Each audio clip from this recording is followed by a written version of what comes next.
Alex, how are you? I'm good, mate. How are you? Very good to see you. And Tomer, welcome to the show. Thanks for having me. Very welcome. I'm going to start off with you, Alex. Oh, are you? Yeah, I'm excited for you. Oh, okay. Why? What happened? Now, you're a shy person, but you actually Webprofits got a really cool award last night. Oh, okay, cool. I was wondering where you're going to go with that. Yeah. It stayed professional, so I'm very happy. Yeah, so we won the SEMrush Award for the best B2C campaign for a campaign that we did for Logitech. Oh, well done. So that was pretty cool. Yeah, it was pretty cool. And I had a few drinks. And what was interesting was that there were quite a few people that have been seeing this podcast. Mm-hmm. And they were like, hey, I really like your content. I'm like, the podcast? And they're like, no, the video. And I'm like, the video of the podcast. Yeah. Because that's how people actually will see the content these days. Yeah. They don't actually listen to podcasts as much as what you think anymore, especially how we promote it. But I thought that was cool. But I'm excited that other people are actually watching it. Yep. Like, fair enough. I mean, there's a fair bit of effort going into it. I certainly hope people are going to watch it and give 5-star reviews. Now, I've got to be honest with you, Tomer, Tomer, isn't it? We've had a few amazing guests on this program, and most of the guests, actually all the guests that we've had on board, I get really excited about, and I'm really looking forward to interviewing and asking a few questions. With you, Tomer, I am so... Not so much. I am... No. I'll be honest with you. I am so excited about interviewing you today and having a chat, because you've done a TED Talk and you're into AI, and I'll be honest with you, and I'm crapping my pants because I want to know if I'm going to have a job in 10 years and what's AI going to do to me and my profession. So we're going to do a deep dive down in that. So it should be really exciting. Sounds good. But yeah, I mean, like, you know Alex pretty well. Like, you guys go way back. Yeah, pretty far. Yeah. Yeah, that's how time goes, right? Like all of a sudden, I think I reached out to Tomer 7 years ago, 6 years ago, 5. So through LinkedIn, just going, hey, we should catch up. And he's like, yeah, cool, we'll catch up. Because I was looking for somebody to help us with, I think like a specific role here. And I think I found all of the growth hackers in Sydney, and I contacted all of them, and he was I think one of the 7 that had it in their profile. Yeah, he caught up at that time. He told me some stories about some of the things that he'd experimented with, which maybe we'll get to at the end of this. And he was a fantastic guy, and we've caught up a fair few times ever since. So it's been a while. Hey, it's a while since then. Like oxidized slowly since then. Mate, you are absolutely amazing. You've done a TED Talk, and it was called "What Happens When We Take Humans Out of Work," and that's one of the things that you're really well known for. And I wouldn't mind just having a quick chat about that. What was that TED Talk about? And so it's really interesting because. When I first started Gronade and kind of evolved into more of an AI play, a lot of the fear mongering around AI was that it's going to take jobs, right? And really, I like to be relatively provocative when I do some of these talks, especially the TED Talk. But it was really kind of to paint a picture as to what actually happens to humans and why. For example, why do we actually fear that AI is going to take our jobs? Kind of what is the, where's the truth or the reality behind it? And so the talk is really exploring not necessarily what happens in the future, because no one cares. Anyone can make that up. It's about looking at the limitations of technology today and the limitations of human labor and exploring those intersections. And so if you look historically back into all of the industrial revolutions, they're calling this one the 4th industrial revolution. We've had 3 before that. We had the steam engine, we had the domestication of electricity, and we've had computerization of things. Each of them have been born because of human inefficiency. They didn't just get invented for no reason. There was inefficiencies in the workplace. Population's booming. We need to support that population. We need to get more value out of each human. And so each of these innovations have kind of come in, and sure, some jobs have gone. But I think what people fail to realize that it's not actually jobs that are essentially made redundant because of the technology. It's particular tasks within those jobs. And so if you look at, if you break down your day-to-day and the things that you do at your job, the times where you feel the most robotic, or the times where you feel the most process-driven, the times where you feel almost the least fulfilled with your job oftentimes are the tasks the machine can do. And inverse of that, creativity, innovation, fulfillment really comes from us being more human about things.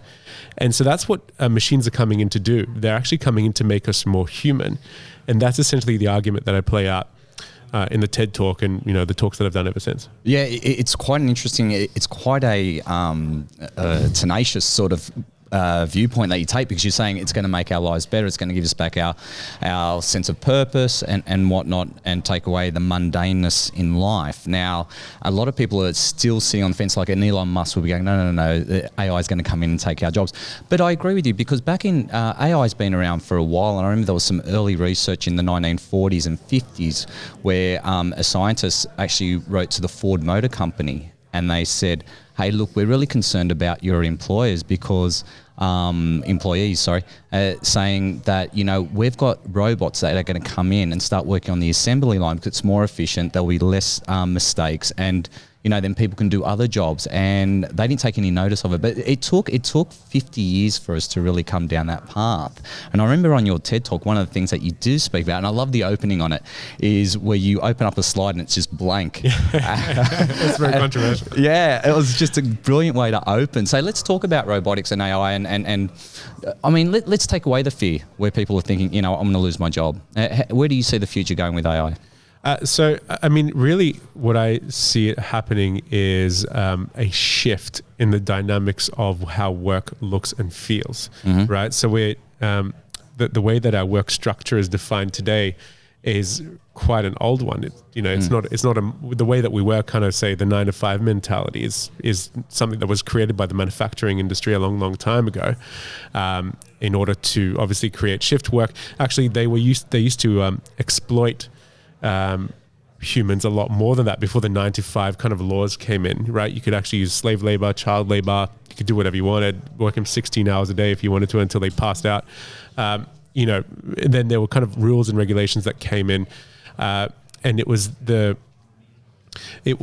Ford Motor Company that first kind of heroed, setting up the structure of, the 9-to-5, getting people in, doing their thing, giving people weekends off, mainly for religious purposes. And then they just kind of rolled it out for everybody. And so the way that we're working today, even though we're kind of more digital and more free and we can work at home and, do whatever we want, it's relatively broken in terms of, how we spend our time doing work. And so what I think is going to happen is that technology will come in and make every individual who is employed much more productive. But that actually might mean that we can work less and earn the same, if not more, which means that work-life balance isn't necessarily just some kind of, lingo that employers try to use to get people to jump on board, but it's actually reality, that we actually have a family life, that we have a social life, we have a life well outside of work. Work is just a way for us to, I guess, achieve a sense of purpose in terms of building something for ourselves and building knowledge and whatever. Yeah. So I think what we're going to see is shorter careers, shorter work days, shorter weeks, lots of, I guess, micro learning, as you might get employed to come in and, for example, train a new AI engine for a particular organization. Then you might basically make yourself redundant, but the knowledge that you've achieved there might help you with going through to somebody else. So it'd be almost like contracting kind of vibe. That's what I think, but no one knows for sure. No. So would the jobs be training AI? Is that, because I just heard that was like the first kind of example at which you put. So there's going to be the people, the software engineers and all that, those types of roles, which are going to be finite. There's not going to be that many of them out there, right? They obviously could be taken over by AI eventually too. Sure. But like, what kind of outside of creating the AI rules? Well, actually, can we start by just defining it? Because I think there's a miscommunication between AI and machine learning. Right. What's the difference? So really, before we go down the path of like all the different parts. That's a good idea, because I often start my talks to this. So AI really is nothing, AI is essentially just a marketing term. It's an umbrella statement for a bunch of technologies which sits underneath it. And essentially these tools that sit underneath it, these essentially techniques are statistical, mathematical, computer science type of techniques to query data with.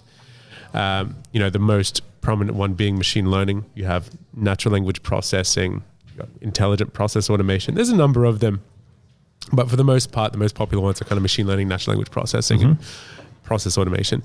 And each of those things really, what they've done is they've come in to a point, and the reason why they've been so transformational is because for the first time ever, we've made science, something that's been science fiction, into science nonfiction, right? Being able to make predictions that was make-believe before this. But now an organization is able to look historically at events that they want to repeat or events that they don't want to repeat. So for example, customer churn, and identify the factors that lead to churn. For example, train a machine to identify those characteristics and then set that machine loose on their current live customers. And based on their likelihood of, having features that are indicative of people who have churned in the past, it can predict those, who's going to leave you next type of thing. In which case what you've done is you've been able to, rather than after the fact, which is the way most business has been done, you're able to buy yourself some time to do something about between now for example, rather than trying to get a customer back after they've already left you, being able to understand that, we've got 4 weeks until this person's going to leave. We believe they're going to leave because of this. What can we do about it? It's much easier to save somebody from leaving than to ask them to come back. So, really the machine learning is pretty interesting and pretty transformational, but it's only as good as the data that you feed it. And data is really kind of the primary problem and solution with this whole industry. Natural language processing is essentially a way for a probabilistic AI, so an AI to look at a piece of natural language from a human and try to a certain degree of confidence, determine the intention of that statement. And what's an example of that statement? So for example, let's say you're talking to Siri or whatever, and you say something like, what's the weather going to be like today? If that statement in its kind of current structure has been programmed into Siri before, it'll have a certain degree of confidence associated with that statement. So that statement literally means it might go, I'm 90% confident that you just want to know what the weather is like today. But if you said it in a really abstract way, right, Siri might fail. Sometimes it does. It goes, I don't know what you want. And what that comes down to is having a team in the back, which I'm sure Apple does, a team in the back of data scientists taking all of those unhandled exceptions and associating those exceptions with an intention. So there's a lot of people in the background trying to make AI do its thing. Yeah, okay. So it is a data problem. It always has been, always will be. So if there's no data, there's no machine learning. And just for like this part of it, right? So in talking about the rest of the podcast, can we say AI or should we just say machine learning? I mean, AI. Are you okay to say AI? Yeah. It's much better for like the little snippets that we're going to make. We're going to talk about AI. It's going to do better on social, I think, the machine learning. And plus, I understand. Cool. It's for Tony. It's not for the marketing purpose of it. It's for the people out there that are just simpletons like myself. When we get AI, we understand. So for it's a good encompassing term. Yeah. But so for AI then it requires a lot of data. What if it doesn't have data? What happens then? If there's no data, it fails, right? So there's just no such thing as an AI that operates without data. So are there going to be jobs, industries and things that just don't have enough data? That is like, so, just coming back to your question at the very start about the jobs at risk. Well, all the ones that have any data will potentially be at risk, but are there ones that don't have data or that don't have enough? I mean, I don't know about industries or organizations that haven't collected data, because we've worked with a gamut of industries, even some that, we had assumed that their data governance wouldn't actually be as strong as some of the others. And what you'll see is it's not a question of having data or not, because I think mainly a lot of the orgs do have it. It's a question about the state and accessibility of that data and the cleanliness of it. which is really where all the work comes in. There's no automatic AI. So a lot of the times, if you're having a tool or a solution that requires a customer's data set, getting that data is the primary problem, and then having somebody remove personally identifiable information from it, clean it, transform it, make it kind of clean enough for an algorithm to run its way through it and do its thing.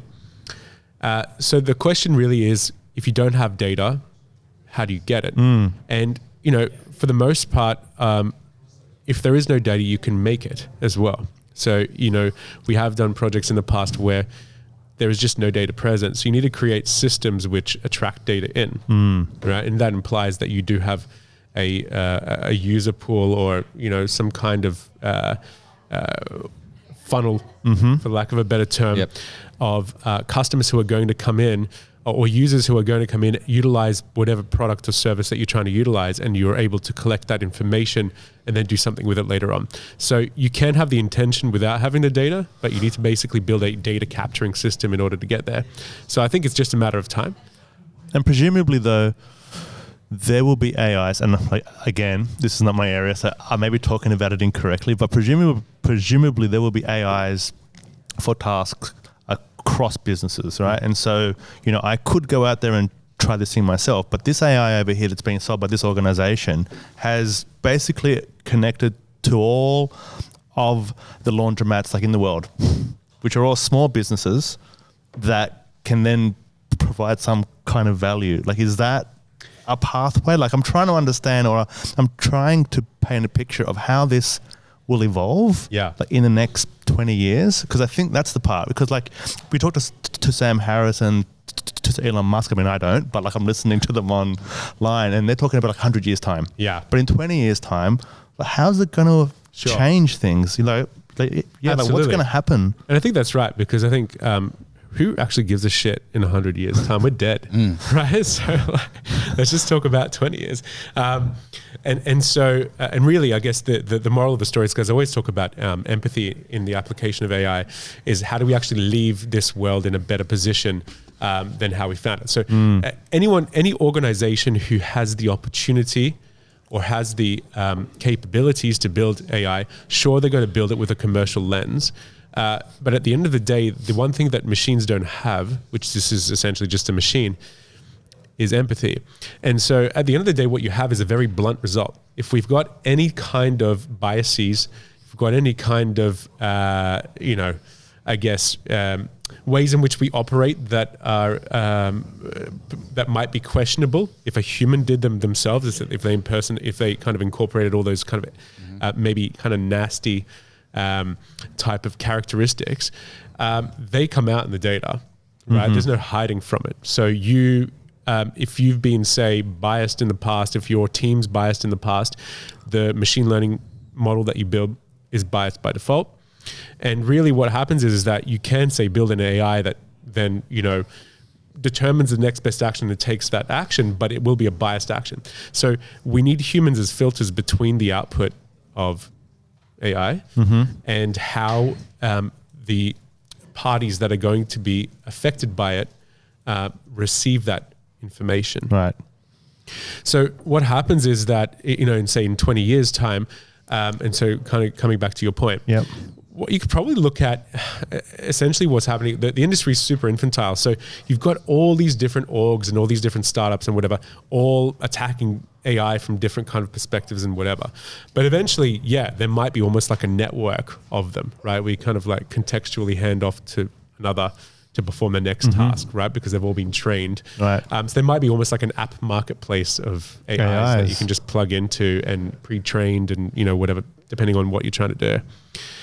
But at the same time, I think what that's going to do is it's going to, again, remove a lot of that mundaneness from our lives and enable us to be a lot more human. So I think that the jobs that we will have or will own allow us to be more creative, more innovative. And that's the way that I see it. So just because I just want to clarify, the AIs are essentially apps.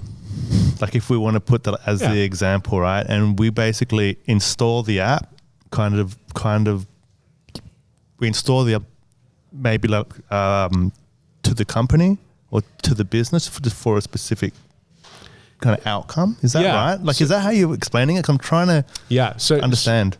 So currently to do that is very hard because the only kind of plug and play AI solutions you can do are very generalized, right? They're not kind of customized to your business and your needs and your customers' needs. So they might be very generic, right? So you can probably look at a lot of off-the-shelf chatbots, for example, which are fine at conversations kind of at the top level, but if you're going down to problem-solving mode with a customer, they're just going to fail on you, right?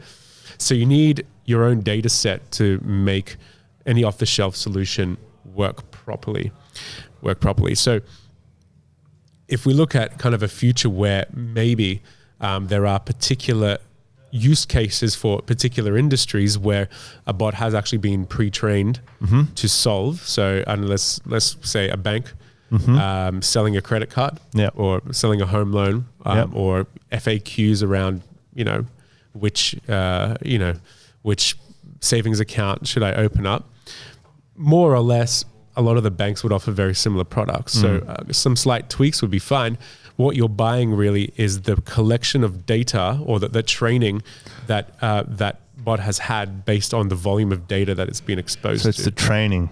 That's the part that's got the value, because the algorithm is just a blank algorithm at that point that hasn't been trained on anything. It's true. All the hard work is in training it. So, and to train it, you need really good quality and a lot of data. Like I said, the last mile is the sexy stuff, right? Yeah. The rest of it is lots of housekeeping. This is where I get scared. Todge is going to be exciting and I'm going to be scared at the same time. So what you've got is, if it's simple data, we can get that, we can put that in and we can create some AI. So we can replicate it quite easily, which to me, I mean, like I've already heard where there's burger flippers, there's even a barista that comes along, they've worked it all out, this, that, the other. So what frightens me, if we're going to talk about the next 20 years, is that we'll call them simple trades, which are highly skilled trades, are going to be replaced by AI. What happens then? So another very interesting point that I've looked at. So I have this chart that I think it was McKinsey that put it together, and they looked at the global population, the global working population, and the distribution over particular industry types. And what you have is, back in the 1800s, the majority of the population was employed in agriculture. And there was just like very minuscule ones in kind of everything else, whatever it might be. And what you can see is over time with the industrial revolutions that have happened, the majority of those revolutions really had a go at agriculture, to the point where right now it's one of the smallest industries in the world. However, if you look back, the global population was much smaller then too. It's much bigger since the 1800s, yet there is a working population with jobs that were never around back in the 1800s. So yes, jobs will go, but that's not the thing that we should fear, because the job itself is irrelevant. It's the tasks that we perform in that job. Okay, right? Where's the transferability in those tasks? Absolutely. Let's have a look. What are some companies that are using AI really effectively at the moment? Yeah, so it's really interesting. So you see a lot of insurance companies using it as well for risk profiling. That's pretty big, and that because of the volume of customers that they've had. The types of insurance products that they've purchased. The particular demographics and how their life played out, you can actually build predictors on that. So, if somebody's signing up for insurance today and you've got a bunch of customers who you can, you've segmented out your historical customers, and then you've been able to identify which bucket they fall into in terms of risk profile and how their life might play out and whatever, and, how much risk they are of you having to pay them out. Pretty powerful. It's a really good way to I guess, start looking at how the world is going to play out from an insurance perspective.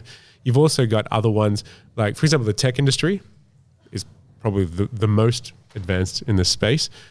they would be able to predict a whole bunch of things. For example, if you even look at marketing, that space is really kind of benefited from this type of technology. I spoke about churn before, but you can predict a whole bunch of things. For example, recommendation algorithms in terms of what the customer is likely to buy next, and a whole bunch of stuff. Yep. But then there are other industries, really kind of obscure ones. So, for example, aged care, who are using it to explore what characteristics, for example, in aged care, if you have a whole bunch of residents and they're all on a path of decline, right? Because that's just the nature of being a human. Being able to identify who requires more care based on a whole bunch of other, a whole bunch of data sets such as mobility and yeah, so one of the things I heard, because I went to a talk in San Francisco from Google, right? And they were all about AI. This is back in, must have been 2016 or 17. They were so bought in. They were just like, it's basically here already, like done. And I'm like, okay, we'll just relax, a little bit. But they talked about what a potential application of AI was, is that you swallow some nanobots, right? And these nanobots are inside and they're sending a bunch of information out to like a central server, and now they're all starting to learn. Now they can predict heart attacks, like at the very start. Yeah, they can predict a lot of these things. And I'm like, I don't want to swallow any nanobots. But if everyone's swallowing it, right, then all of a sudden, that's the data. It saves your life. It saves you. It predicts a lot of stuff. It prevents a lot of stuff. Yeah. But it's scary. It creates a conundrum because you know why? It's interesting. Because in that particular scenario, you not swallowing the pill, you could be killing someone else, right? Because it's your data too. So you don't know. So for example, for an AI, I'm just imagining some. Here's the salesperson now going out, going, just drink, just have the nanobots. Come on, Adrian, have the nanobots. I'm just picturing that old couple together, and they both got the pill. They go, so if I don't take this, what happens to her? And it's funny, right? Because obviously, no matter what it is, and forever, AI will need data, right? And for it to make a proper prediction about, say, a heart attack, it needs to have a lot of data about that. But there might be some genetic things that might be quite rare to you. There might be some other factors in your health that might be quite rare to you, that if enough people like you took that pill and it was able to build enough of a data set, it could then predict that properly in somebody else. So yeah, there's a conundrum. So there's a responsibility almost to be part of it. And if you're not part of it, you're part of the problem. This is one of the problems with AI. This is where we're trying to replicate God. That's what we're doing. That's one of the arguments with AI, is that we're trying to be God, right? So if we can say, because then they'll come down to this thing of destiny and faith and all that and da-da-da. No, take that out. We'll be in charge of our own lives now. So you can have that debate as well. Yeah. And I think that's where it comes down to having human layers between outcomes, right? So if an AI looked at the global population and goes, here's all the people that are going to cause trouble, go for it. Set up your killer drones with facial recognition. But so just on people that but just on that point, this is a great point, because I was having a chat this morning and I was saying, hey, cool. So today we're going to be talking about AI on the podcast, and they were saying that they were having some lunch yesterday with someone, and they were talking about this stuff, and they said that this person was talking extremely friendly to Siri and saying thank you and please, in case one day they turn and they become mean. And they wanted me to ask that question. I'm like, look, if I can integrate it somehow, I'll ask, but is that a thing? I mean, this goes in line with what he's saying. Yeah, I'm with you on this one, Alex. I want to know. But is it a thing? Because these are not stupid people. Yeah. These are actually super smart, but they don't understand how it works. Yeah. Is it a thing? Well, it comes down to, you said it was Siri. It comes down to Siri or Google. It comes down to what Apple wants to do, right? If you see Apple as a fundamentally good company, that they would never create kind of killer Siris and, kind of kill you if you bought an Android, then I think you got nothing to worry about. Also, they have a responsibility. The question is never about, and it never will be, is AI good or bad? It's, are we good or bad? Because that is just a tool, right? And it's like a car. But like I saw this interesting story a couple of years ago, let's say, where Facebook created, so one of Facebook's AIs created a language and they didn't understand it, so they had to shut it down. Yeah. Right? And that's what we heard about. So I don't know what we're not hearing about, but they had to shut it down. Yeah. So they were scared of something. Yes. So that means that we can't control it all. No, that was poor PR. Was it poor PR? Yeah. They just, I mean. So what was that? Because because all I heard was a headline, I think, probably on Facebook anyway, about Facebook. You can think of it this way, right? So AI is essentially a project. They set up a new project, right? A translation AI. Right. And it created its own language as an intermediary. Turns out they were putting a lot of money into this, and it was shit, right? So would you keep pouring money into a project that wasn't yielding any business value? Probably not, right? Okay. But sensationalism is sexier than reality sometimes. So okay, I feel better now. I didn't investigate it too much. I was like, oh my God, the machines are taking over. Yeah, look, like I said, it's easy to be afraid of things that are kind of outside of our sphere of knowledge. But as it turns out, this is just math.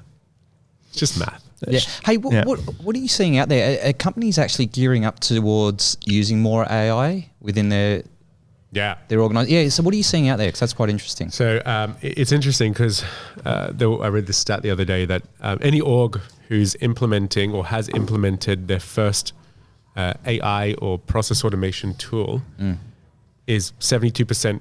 72% of those orgs are likely to do it again, like in a very quick succession. Turns out that if you don't do this and your competitors are doing it, what they're doing is they're reducing their operational expenditure pretty significantly. Right? Imagine for a lot of these orgs, a human customer service team, for example, is pretty expensive. It's an expensive line item on a profit and loss statement. And so if you had a way where you go, okay, well, 60% of these queries a bot can handle 24/7, right? And never have to worry about it. And the complex stuff, my team does the rest. You could repurpose those individuals through your organization, reskill them, have them perform more complex tasks. You don't really have to fire them. But the interesting thing about that is that what they've done now is they've reduced their expenses significantly to be able to provide the same or better service and a better customer experience than their competitors. So what they're able to do, if you do that enough you proliferate that through all types of areas through your organization, you're going to get to a point where you can offer prices that no one's ever been able to do before in your industry ever. And what happens then is you start to monopolize that market. And if you haven't kept up, if you're a competitor that's gone, we're not going to do that, we're not going to do that, we're going to do that. Well, it's the end of you. Yeah. So can I ask something here, Tony? Yeah, go. Because now I'm sold. Yeah, absolutely. Yeah, I want AI now, right? And I'm sure there's going to be other organizations going, wow, this sounds really good. And that was a very compelling argument. What do I do? How do I start? So where's the place I can actually start? Because, we have a bunch of data here. Don't know the first place to start. I've spoken to a few AI providers. They're so busy with like the big corporates, right? That pay them 20 times more than we can afford, right? And so there's not that many people that can do it. And the ones who can do it, they're extremely highly in demand by the biggest of corporations that are already the monopolies. So what does a company do? Yeah. That isn't the big four banks, the big four accounting firms, the big four this and that? Yeah, so I think that the first thing to do is, I think before you even try to consider AI, it's about looking at what needs fixing, right?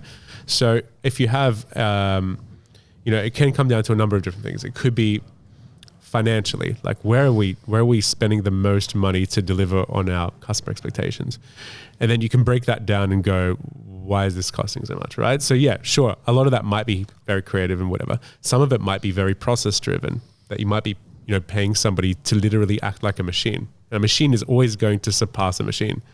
right? So a machine's always going to surpass a human Yep. in terms of being a machine, right? Yep. A human's always going to surpass a machine. Because they don't have to sleep. Yeah, that's right. Yes, the machines can just do 24/7. Yeah, and faster. And they don't need to take lunch breaks and they don't need to go home. But so the idea is to try and work out, okay, is it a thing? Is it a financial operational thing?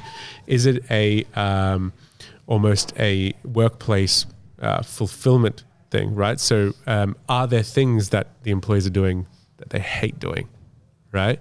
That you couldn't pay someone enough money to do it full time. And other times it's more about going, well, is it getting a product or getting something to a customer faster kind of thing, that where humans are being almost like the roadblock in that process, right? Because we have to go home at some point. Right.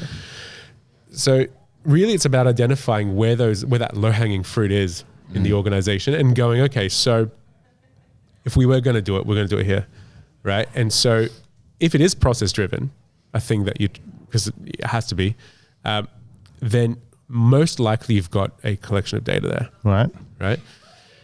And then the trick is to try and work out how you start. And you'd start not by trying to boil the ocean and build this kind of super monster AI thing that replaces everybody. It's about, you build it like a startup, very lean, run a proof of concept. And for that you do need obviously skills. You need a data scientist potentially, or a computer scientist. They are in demand, especially in Australia. There's the talent pool is relatively small and high demand. And so we need to start thinking more globally in terms of where we get our talent from and how we operate to kind of take advantage of all this. So I've got the problem or the thing which I'm trying to solve, the data which I'm trying to find, or the predictions which I'm trying to make. And I say, cool, I look for a data scientist. Yeah? Yeah. And they can code the algorithms and they've got all the tools. Is that enough? Or is there someone else that then has to do a different part? Yeah. What's the parts? Is it just like, cool, I just find like a data scientist and go, teach me what Tony teaches me. That's easy. Yeah. So there's a number of different steps, right? So you need somebody who knows how to, build a model or build a machine learning model, for example. They're typically a data scientist. Okay. And what they're going to do is they're going to take a bunch of your historical data and they're going to create a static result. It's basically going, here's my predictions, right? So here's how you would, here's the factors which might, I'll talk about churn because that's easy. Yep. Here's the factors which are most likely to lead to churn, right? That's very static. That's not basically going to do anything. And if it's important enough to you, over time, those factors might change, right? So you can either keep using that data scientist to perform that report every month or whatever, or you get a software engineer to start to operationalize that algorithm in a piece of software. And that might essentially mean ingesting fresh data, transforming that programmatically, going into the model, spitting out the results and going, here's my predictions for, this month or so whatever. it's constantly changing. Still a data scientist. Yeah, so that's because what we're trying to, with the churn specifically, we're looking at predictable patterns. Right. And I'd be really intrigued to see what these patterns are, because if you could pick out, person B going, hey, see ya, sort of thing, you'll be having that it can work in two ways. You can either work with that person knowing their predictable pattern and saying, hey, we reckon you're going to be out of here, or you're a client, you might leave in 3 months' time or whatever it may be. And that's really, really exciting. It can work the other way as well. It's like, oh, just wait out 3 months and they're gone, sort of thing. But things are changing, because let's say, for example, like things because we're human beings, right? And let's say if I'm a client, but I'm going through a divorce. I've been your client for 3 years, but now I'm just going through a divorce. My life's turning up, and things are changing. Now, how will it predict that? Are you saying, because then they'll have to get a new set of data, and that new data will be when you're going through a divorce? Yeah, it's interesting, right? So we did a project recently where we looked at staff performance at a retailer. Right. So basically looking at the history of shift work of shifts at this particular organization and the performance of product, right? So how was product, how much product did you sell and who was working, and what's this performance of each particular store based on the people who work there. And what was really interesting is that it identified particular individuals who have a tendency to bring down performance in the rest of the team, regardless of who they're matched with. You're talking about disrupting the culture itself? Yeah. Okay. So basically affecting everyone's ability to sell more. Yeah, sure. It's the bad apples. It's the rotten apples, the ones that make all the other ones rotten. Is that what it is? Potentially, yes. And one of them was. The other interesting one was we identified somebody who had in the past been a very positive influence, but very recently was kind of making kind of the performance drop off. Turns out she was going through a divorce, and so the idea is not that it goes get rid of that person, it basically allows you to take some action. So obviously you're not just going to go, all right, well, machine says go, you're out. Mm-hmm. But the ability to speak to them and go, look, we're noticing something, and for them to offer assistance to kind of bring that person back up. I think that's the key, right? And this is why I talk about empathetically making decisions as opposed to just going, here's who you kill, go. Yeah, absolutely. And the empathy part's really, really interesting, how we do this. And it's something that Alex knows that I'm passionate about. I've done really well biting my tongue for this empathy stuff. I've written it down. No, we're going to get to it. We're going to get to it. So getting there. Just quickly, because I'm just trying to understand this for myself and for the people out there listening. So this company, they just gave you what kind of data? Yeah, that's what I want to ask. See, Alex, we are so on the same page. I want to know, what did they? What did they give you? Of course, what was the data? Because this is the part where I'm like, it wasn't. Yeah, it wasn't very granular, right? So obviously, the more granular the data, the better the output. Mm-hmm. What we literally had was rostering, historical rostering in all of its configurations, right? Because some people, might work today, and then they might, you don't know what the mix is. So the machine was looking at the mix of that, and then we were trying to align it with types sales of numbers and stuff, types of products right? and sales that were happening. So it wasn't a very like a detailed bot where you can trace the performance of say a product down to a super granular level and going, if you have this and this person, you're going to sell more of that. It's more about the overall performance and how the mix of stuff affects the performance. Okay, so I'm getting it slowly. He hasn't given us enough. No. He's skating there. It's good. I think we can get deeper though. Yeah, no. I think it's really just you get a bunch of data. Yeah. You need to clean that data, right? Yeah. This is the part that takes like quite a lot of time, but assuming it's not as clean, but we've got the data, we put data, base it into the computer, into a software of some sort, and then you run like an algorithm over it, and then you pull stuff out. Now, it's not that simple, I know, but I'm just trying to simplify it. Is that the part? Yeah, so you get data that you have permission to use. Yep. It comes to you in a server, or you get access to it. The cleaning process happens there. Then there are a bunch of tools that data scientists use to query that data, to clean that data. And then there are a bunch of models that they can build, or some of them are off the shelf, that you can, or open sourced or whatever, that you can bring in. And I think what we have to remember is that the data scientist doesn't actually know what's going to work. They have an idea of what might work, but the science part of data science literally implies experimentation. So what you're doing is you're going, here are a bunch of things that might work. Here are a bunch of techniques I might apply, or a bunch of algorithms I might apply. And each of them have their own particular output. Some of them are super high confidence in terms of being right, but it's got no business value whatsoever. Others would have a great business value if they weren't so poor in confidence ratings. So it's about finding that magic balance. So that's where the art is, right? Like that's where the experienced person is. Because I could just put some data into some algorithm. Like I saw 3-4 years ago, the Azure platform had this thing where you just pull across the algorithm and you pull across the data set, and it wasn't that easy, apparently. Yeah. So what? And then what I'm running, so you need a hypothesis, and then and that's where you're drawing. So it's not as simple as black and white. So you're looking at predictability and saying, well, okay, if we've got so many LTIs or we've got absentees in this pattern here, and their sales are up or down, and you're looking at which staff members on, which one's not, how they performed in the path. But the hypothesis would be, we reckon if people are turning up, I don't know, more frequently and blah, blah, blah, then sales will go up. Or if this person's not here, then that's so it is quite science driven, and that's what I do like about it, because there is room for improvement. Always room for improvement. And that's the thing that when you launch say an AI solution day one, its performance is probably going to be okay. Right, but over time, it's going. The machine learning component literally means you're going to try and reinforce that learning. So over time, it become more accurate. Yep.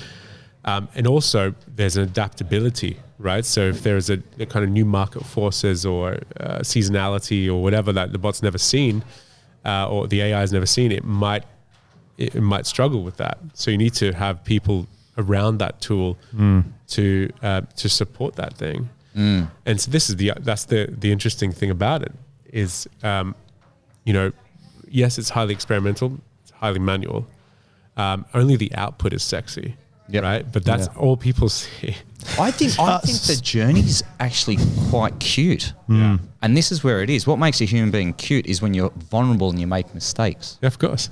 So when AI is something, I'll go, and if you have a look at things like, we've got movies out there where you had WALL-E, where WALL-E was all about this robot, and you actually, the audience actually got emotionally attached to this robot, right? Right. Didn't exist. It was on another planet, and that's what it was. But even like the Terminator, right, is a cyborg. It's a robot. But we had these elements where we made it, where we felt sorry for them, we had empathy for them, and they drew information from us. Yeah. And became stronger. So this is what AI sort of is like we want to help it out. It's not perfect. Yeah. No, it's true. So we get attached to it, right? Yeah. It's You're pretty nice, Tony. I think you want to go down the empathy path, don't you? No. I think we should go.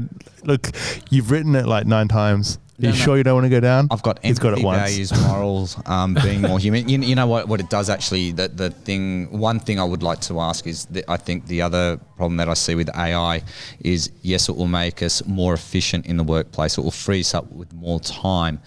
But a lot of us, through many different ages, have identified ourselves or our status as being tied to our job or our profession. Yeah.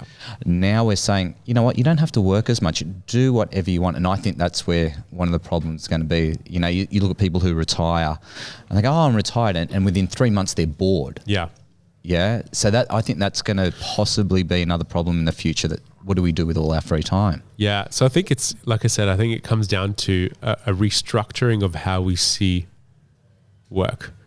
Right. And I think really it comes down to the fact that, we kind of get tied to jobs because that feels like, that gives our purpose a title. Yeah.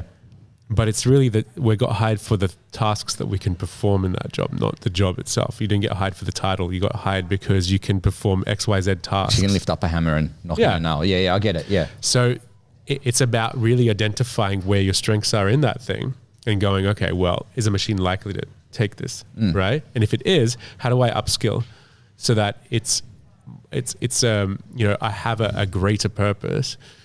Because again, when it comes down to you versus a machine, operationally, financially, and product in terms of productivity, you're not going to win that. Yeah, right? yeah, absolutely. It's just the way it is. Yep.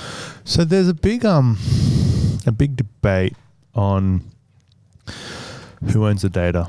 There's lots of conversations that are coming out of the US, especially around the Senate. And there's conversations around there's like an oligopoly of the data giants, the Facebooks, the Amazons, the Googles that are just sucking up pretty much all the data, and there's no real laws to stop it, but that data is going to be the currency of the future. It's like the oil, it's like that now, right? Yeah. So what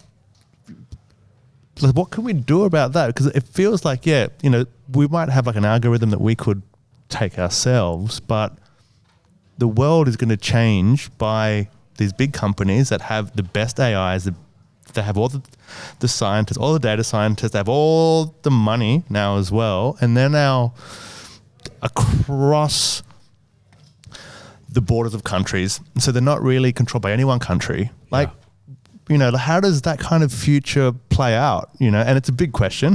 I don't know if you've got the answer for it, but I'd be interested to know your thoughts on it. You know, some of it's probably beyond my knowledge sphere, but I think the interesting thing about this is we're seeing a little bit of legislation come through with data. You know, you've got GDPR, which is probably the most prevalent one, which came out of Europe, which basically defines what personally identifiable information is as a standard, and essentially, all organizations who subscribe to it are trusted, right, to that they're going to protect your personally identifiable information. Turns out a lot of that information is not necessarily as important to training an AI, right? AI doesn't care what your name is, doesn't care where your address is, maybe it's suburb. All the finer details which make you an individual are not necessarily important enough to an AI. It's more your behavioral characteristics and what you've done and the way you transact. And the fact that you're a male that lives here and does X, Y, Z is more important than who you are exactly. So, and I think there are talks now about essentially being able to be an owner of your own data, regardless of who has it. You got, like a frequent flyers or flybys or a bank or whatever, that you have the control of, seeing what they have and being able to maybe self-select yourself out of things or whatever. So insofar as that, I think that's still a very much progressing area in terms of data, because again, it's very new. Everything's infantile right now, so kind of anything goes, and there's a lot of very interesting spaces. So for example, even now there's a very lucrative second market on the dark web for stolen data sets, right? So people who are performing sabotage at their own place of employment, selling it. Wow. Right. And so of course, if you, that's some advanced kind of like underworld stuff then, isn't it? It's like, hey Tony, I got the latest data set. Do you want it? I'm like, yeah, $50. sure. $50. This one on Bitcoin only. No, not Bitcoin. That's trackable. So I'm sorry. They get sold for they get sold for a lot more, and that's been around for a long time. So for example, people stealing credit card information from banks and whatever, and selling it on the second market. That's been around for a long time, but now just like you could be, say, just like you could be, for example, a software engineer and get employed by an employer to build a product that does good, you can also use your spare time to build a piece of software that can do very bad things, right? So data science is no different. And if you have access to a data set that could help you, I don't know, predict markets, or it gives the underworld another interesting space to play in. It's a new currency, isn't it? New currency. It's like what Alex said. It's AI is the new oil fields that we've got out there. So it's the new gold rush. It's let's get as much data as we can. Absolutely. And like I said, some of these markets as well, where you see these data sets where someone goes, I've got data from this particular organization, 100 million rows, customers and their transactions and whatever.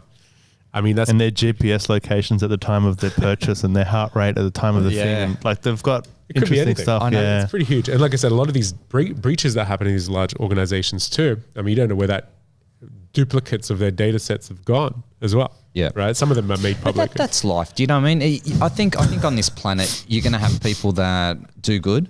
Yeah. And there's going to be others that just steal and rob. Yeah, it's true. But I think the difference now, Tony, is that the application of the theft is so much more across the population. Like, it can have like a much bigger impact than like in, say for example, in the 1900s, right? Like where it's not going to affect that many people, right? They can't, because there's no internet yet. I agree, but it still has an impact. Yeah, it still has an impact. It still has an impact one way or another. So we're talking about theft, where and that's it. Once something gets stolen, then it's going to impact one or many or maybe even a country. So yeah. For example, like, I mean, if you were able to kind of get your hands on a report on members of the population who have the propensity to become very addicted to pharmaceutical drugs, and you're a bad person. Yep. you've just made a lot of money. Yep. Right. So that's kind of the point. It's like how, there are a lot of bad people. Yeah, sure. And that's probably the nicer version of kind of how it could be used, So yeah, but those people that we term as bad, they ain't going to flip all of a sudden become good. They're going to find out other ways to be bad. Yeah, so don't worry about that. But then what do you do? It's true. But do you know what I mean? Like, but that's what he was saying. Like, it's not the AI that's bad; it's people. Yeah, right. That's what I mean. It's like, and the thing is, you could build the same algorithm. A pharmaceutical company could build the same algorithm, and potentially go out and help individuals who are. It's the same algorithm, right? But it's basically the way that the human is going to use that data, right? Yep. And that's what it comes down to is intention. The reach is so much bigger now, isn't it? Though that's what AI does because it's got all the data. Thanks to social media and all the social networks as well. Yeah, intention's a big thing, isn't it? Yeah, absolutely. We could go into another 5 hours of this because there's a lot of large organisations that come across as having the right intention, however, morally are not doing business the correct way and supplying things. And you can go down that path quite a fair bit. One thing I am really interested in is when you did do your TED Talk, which is an amazing thing. You came on board and did a fantastic talk. I'm really interested in what's the process that you went through when you actually did a TED Talk. It's really cool. I mean, it was interesting because it was it's one of those things that you have on your bucket list. You go, I want to do a TED Talk one day. Were you doing talks before this? Yeah. I've been doing a lot of talks. Yeah, I've been speaking for about a decade now. Yeah, nice. So it was almost like I guess right place, right time. They were brought in for Westpac's 200th birthday. So a lot of the times what you'll see is there's a lot of TEDx events around the world that they're basically independently organized events, but there's only one TED Institute, right? And so TED Institute operates out of the US, and they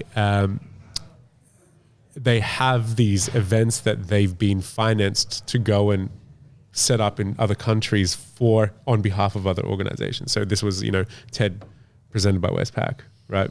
And so they brought them in, and that's kind of what happens. And so they went through this whole process of trying to find out who should be on this thing, and people were able to apply. I was fortunate enough to be given an opportunity to pitch to the TED panel. They were talking to me through from New York, and told them about my idea about kind of almost scaring the population into here's what happens when you're out of work, but really kind of the story being that we're actually going to be okay. Yeah.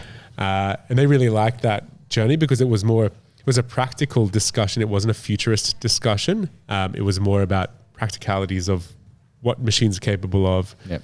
Why, what we shouldn't be afraid of stuff. It was a present conversation. It wasn't past or future tense. So it was what's happening now, because really people are more concerned about what's happening now, right? Again, 100 years time, we're in the dirt, so who cares? The idea is that how does this affect me now? How does this affect maybe my children's lives? And so the process was pretty cool. It was they kind of they resourced a lot of support. So there was a process of where, they said, go off and write your script. So I went off and wrote my script, and it got torn up, like the whole script. Yeah, they just said, start again. You're like, the pressure's on now. What was that like? Now, you're an established speaker prior to coming on to TED, right? You've been doing it for quite a while, 10 years, and you know your stuff, right? And then you give this draft over to TED, and they go, no good. Yeah. And I think they did that on purpose. How did you react though? Like internally, what happened to you? I accepted it as part of the journey. Yeah. Right? Because it's like, they said, this particular topic, I think 7 minutes worth, go write a 7-minute talk, right? Whatever. Yep. So you go off and you write this, 7-minute talk, and you think you're being really cool, and you did all this research. And then they go, yeah, look, I mean, you start off with the past and then you talk about the future. We're not interested in that, you know. There's some good bits in there, but we're not going to tell you what they are. Go start again, right? So you just say, all right, cool. That's your feedback. Yeah, that was my feedback with my initial kind of script writing coaches. So I went off and I wrote it again, and then they were like, okay, see, this is kind of a little bit more along the lines of what we like, and we like that you said this thing, but yeah, go start again. So by the third time I'd come back, and it was, you know, you're taking kind of they're trying not to influence. Yep. They want it to be you. How dramatically are you changing this? Are you doing like getting rid of 80%, 50%? Oh, it was the first time it was 100% rewrite, a completely new train of thought. Yep. Right. Second time was kind of getting there. I probably only kept like 3% of that time. and it started to get really good. So then, you know, you write this script and you start talking about a whole bunch of stuff. And then they're looking at this and go, because they seeing it through the lens of the TED brand, right?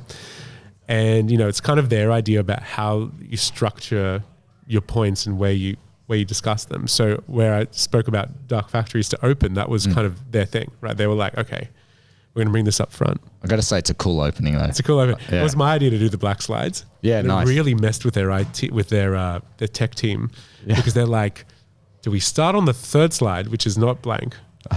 Why is there 2 blank slides? We'll just delete the second one. And I said, make sure you don't need the second one, because I wanted the dramatic click. I still wanted to click. And they're like, do you really have to click?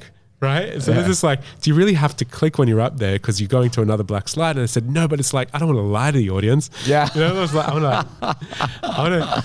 So it was this really cool thing about, these like, you know, so after you wrote the script, they teach you how to memorize and ingest the talk to a point where you can do it in your sleep. Sure. Right? And you know, you're doing a whole bunch of these techniques where by the time you know it so well, you're able to go out in public with noise everywhere, music in your ear, and just kind of like do it repeatedly.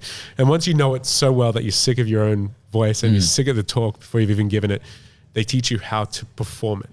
Right. Right. Wait, So let's go through some memory techniques. What were the techniques they gave you? Yeah. So it was really interesting because there was enough time. I think it was like 8 weeks building up to this thing.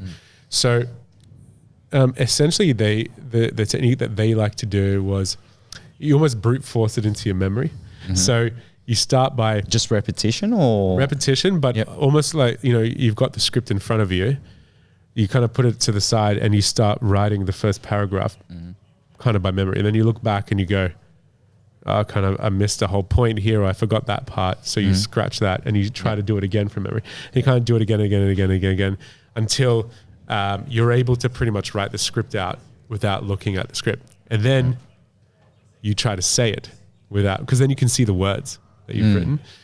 And then you're saying it, but then, and then, you know, I was delivering this over video to them, and they're like, we can see you reading it. Even like I wasn't reading it, but I was reading it in my head. Like we can see you reading it. Oh, really? Okay, because you're They're looking up. Yeah, they're like, you need to learn it more. Yep. I'm like, all right, shit. And so, and then there's a point where there's a point where you're literally standing there and you're just going, and you're just saying it. They're like, okay, now we'll teach you how to deliver it. And so they teach you how to deliver it in a more human way, like a very, like, you know. Alex, are you listening to this? How many hours did that take you? I reckon about 120 hours all up that I spent. It was like a part-time job. For a 9-minute and 52-second talk. So not that I haven't watched it once or twice. Yeah, Tommy, all right? Tony, yeah, he's my public speaking coach, and like for ages, I'm like, man, how do I get better? It's like, how many times are you practicing your speech before you talk? I'm like, what do you mean practice? He's like, mate, everyone who does like a speech, like and does it extremely well, has practiced it so many times. Yeah, I mean, so how many hours again? About 120. And no, that wasn't for me. That was for Alex. So a 9. I got it, man. I got it. 120 hours, bro. That's where we're at. The other really interesting thing is that so after you're done, because they had like a number of speakers on that day, you kind of given the all clear by your coaches and whatever. You go, okay, you're ready for the stage. And then you get to the event on the event day, and you know you have to deliver the talk in front of staff and all these the guys that flew in from New York and whatever, right? And then they go away and discuss, because you're presenting it the way you're going to do it, and you're dressed the same way and whatever. They go away and discuss, and they come back, and then they decide whether you're going on stage or not. Even literally, like, you know, maybe a couple of hours just before that, whether are you TED ready or not. Are you serious? That's the standard. They literally can cut you if they don't think. Where are you more nervous, doing this pre-talk or the actual TED talk itself? It's funny because the pre-talk, you've seen these people on camera and whatever, and you know they're not that intimidating. And you've been spending a lot of time with coaches, but because you know that however you present it to them determines whether you get on that stage or not, it's so far more nerve-wracking than getting on stage. And so if, you know, for example, if they said you're not ready, right, and you have a few hours, there were coaches there that would take you into a room and try to like iron you out. Right, and then you got another chance. But I mean, it's at the end of the day, it's like their brand. Man, this is like a boxer going in for a weigh-in, and they're like 30 grams over. Okay, man, go lose that 30 grams really quick. In 2 hours. Yeah, in 2 hours, right?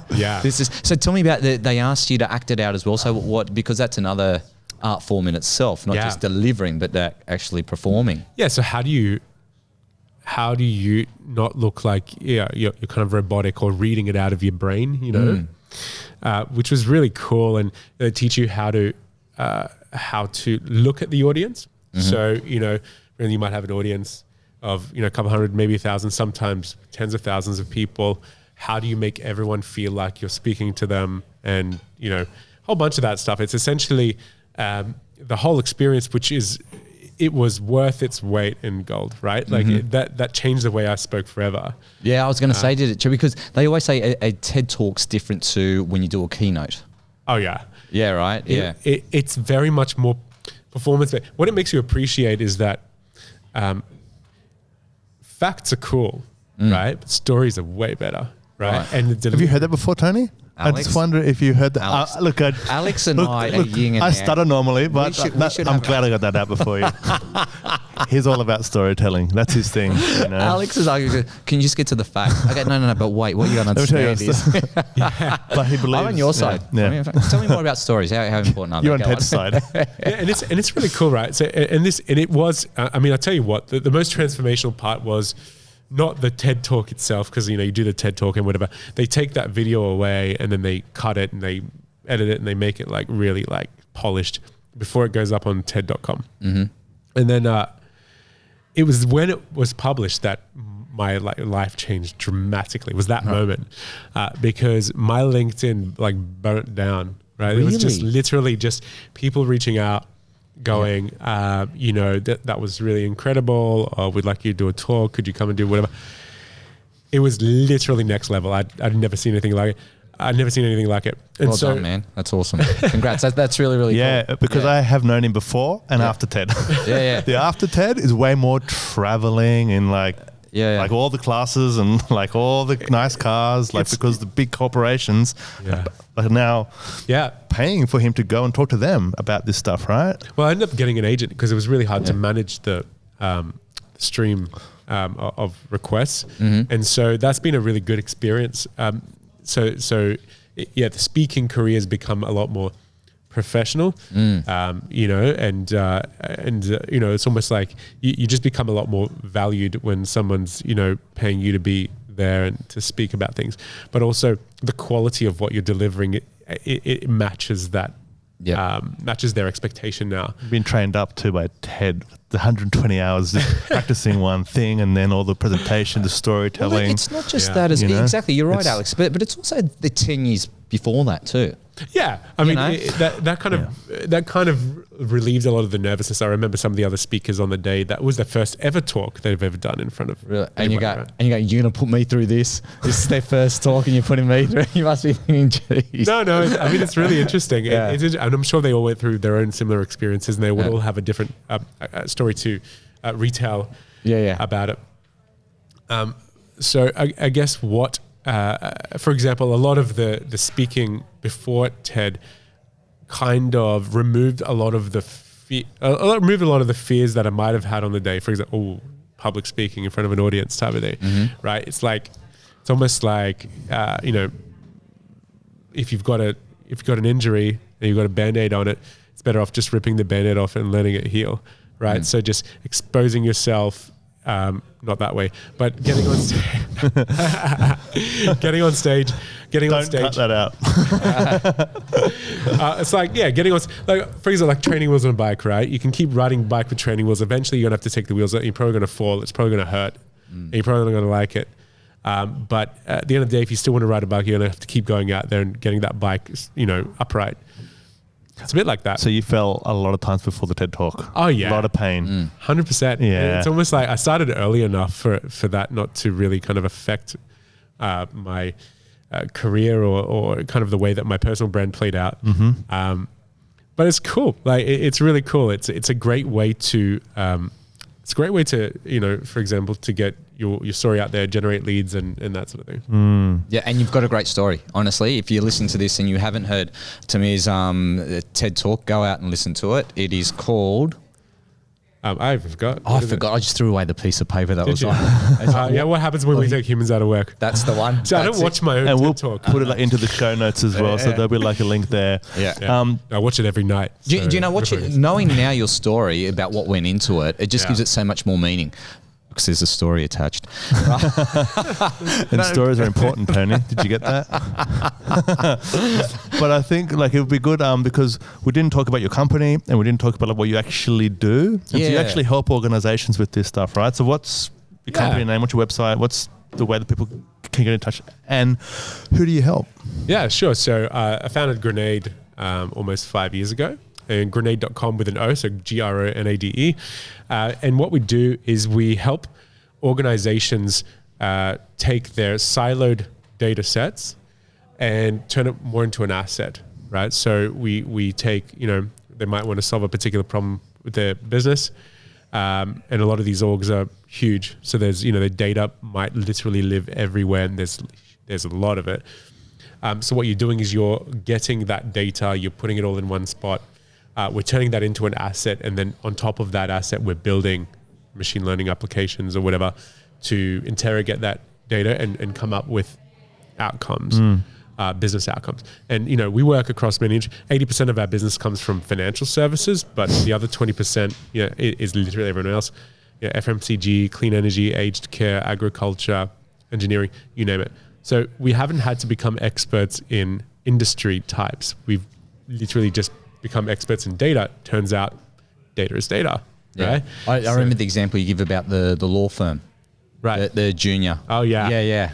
So is that an example of something that what's the example, just because if someone's listening? Yeah. So it's interesting. It's a good story. But so it's all about the story, isn't it? Yeah. So there's a backstory that I wasn't able to tell on the talk, but we helped a law firm essentially create a junior lawyer. Right. And that was essentially so for example, they used to get a lot of interns in, right, that would, file through papers and whatever, find things and, search databases and a whole bunch of stuff for information. So it turns out when you create a legal document, there's a lot of it is boilerplate except for special conditions. That's kind of the magic. That's kind of like where the nuts and bolts is of a deal. And so, again, rather than try to rewrite that statement from scratch, they try to see whether or not they've covered this particular type of scenario in the past, and that requires a lot of just search work from juniors. And so, in this particular firm, they had a bunch of interns. They would train them up, get them to do stuff, and then end of internship, they leave and they have to do the whole thing again. Right. So what they wanted to do is to be able to identify if we have this particular problem, to be able to put the particular problem in and to see whether they could not only identify historical applications that had that in there, but what's the probably the best way to craft that statement, right? And so from from a surface level, seems relatively simple, but what the power of that particular, the junior, is that junior never really needs to be retrained ever again. It's accessible to everybody. And now when interns come in, instead of doing very menial, boring tasks, they can actually do more interesting stuff, right? So that's kind of it. It's almost like so you built a junior lawyer AI. Yeah, it's basically like a very young, untrained junior lawyer who's just kind of getting their, but is very good at searching stuff. So in 5 years, are they going to be a lawyer, or are they still going to be a junior research assistant? Yeah, I think style. It's interesting because you can see a lot of legal tech stuff coming out.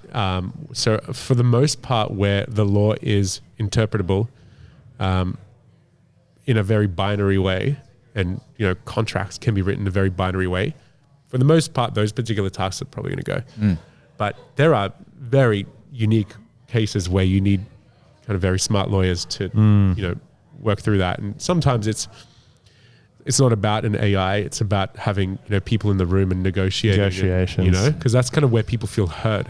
Yeah, so that's an example of what you can do. And so kind of like it's majority to financial organizations, but it's pretty much any organization that is looking to get like a business outcome out of their data.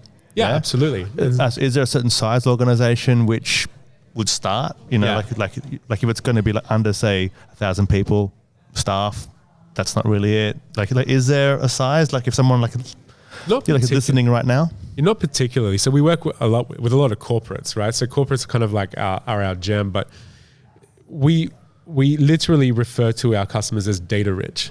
Right. Yep. So it doesn't matter what size you are, as long as you have a richness in a data set that is useful. So you could be quite a small organization with a very vast data set that could, potentially you could predict whatever X, Y, Z. That's still a good use case.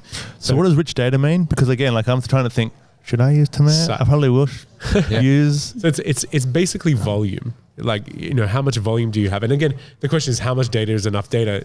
How long is a piece of string? But it's for the particular problem set that you're trying to solve. For example, have you been accumulating that data over the course of a few years? If you're, say, someone the size of Google to solve that same problem, you only need probably a day's worth of data to do that, right? So it really comes down to, what's the problem that you're trying to solve? And in terms of the volume of data that you collect, what's the kind of span of time that you would need in order to build something healthy enough for machine learning algo to use? Because in this particular scenario with data, more is more, right? More is more. More is more. So if someone's not sure, because I know that probably I wouldn't still be sure, they can just get in touch with you, right? Yeah, and they can ask, right? Yeah, we can do explorations. Come in, identify what your problem is. Try to kind of workshop what the outcome might look like. So for example, it's not just about producing that output, but it's also being able to present the information to the right person at the right place at the right time to be able to take that action. Sometimes it's about automating that action as well if you trust it enough, right? It's not life or death or, someone's going to get hurt. For example, sending somebody out a form or signing them up to, some kind of service based on a bunch of stuff that they've said. You could probably automate that. But if it's, go out and buy this pharmaceutical drug, you're probably going to want someone in between that, right? Yeah, sure. So the idea is that every unique case is as unique as the business itself.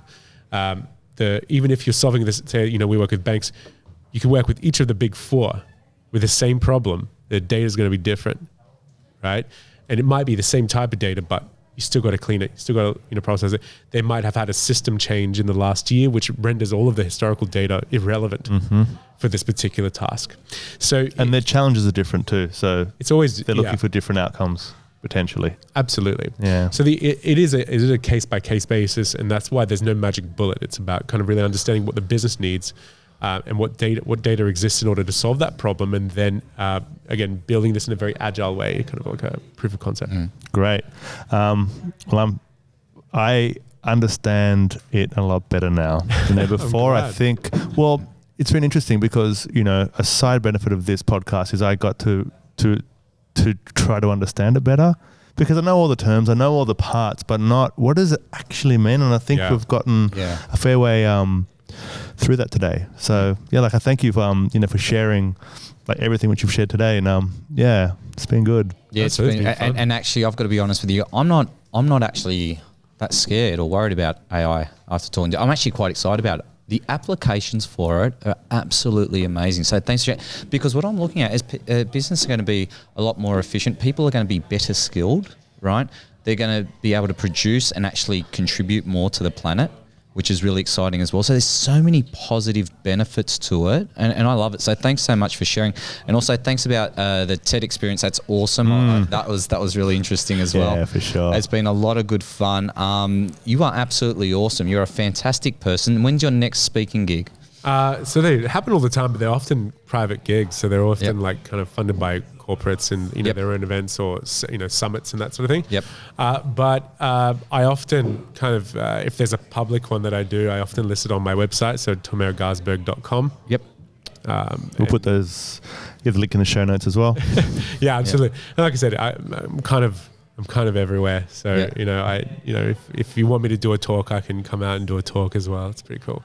That is awesome because I guarantee it, somebody like the 4,000 people that listen to this podcast daily, one of them will actually ring you up. So hey. I think it's more. It's more than that. No, it's heaps more than that actually. It does really, really well. Mate, thank you so much. And I'm pretty sure we'll see you around. Absolutely. Thanks so much for having me. Yeah, it was so much fun. Thanks, Tomer. Thank you. Thanks for listening to the Growth Manifesto podcast. If you enjoyed this episode, please head on over to iTunes and give us a 5-star rating. For more episodes, please visit growthmanifesto.com/podcast.